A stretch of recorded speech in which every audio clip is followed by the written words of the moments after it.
Let's get right into this review for No Other Choice.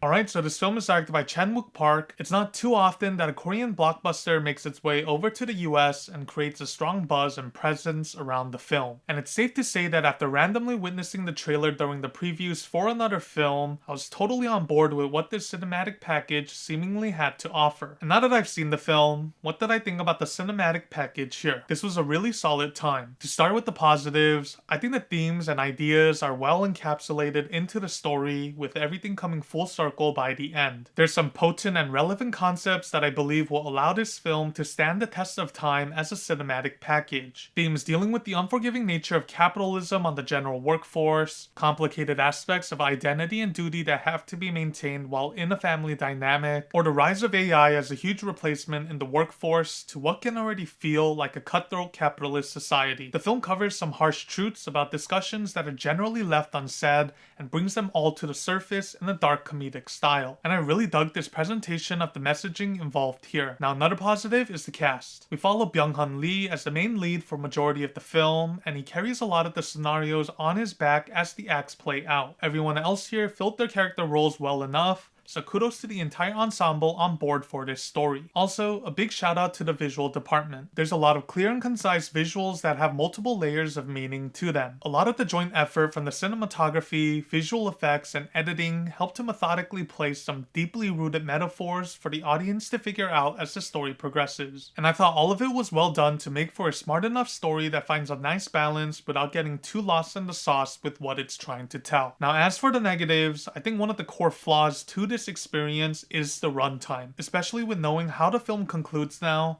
I found the entirety of Act 2 to drag on longer than it needed to. There are segments that could have been refined to be shorter, or perhaps entirely cut out in this 2 hour and 19 minute runtime. As for my final negative, there are some absurd B or C tier elements involved in some pivotal moments to the story, which may or may not disappoint some viewers out there looking for a more well-rounded experience. This wasn't a major gripe for me, but just thought it's one I should point out. My final score for No Other Choice ends up being 8 out of 10.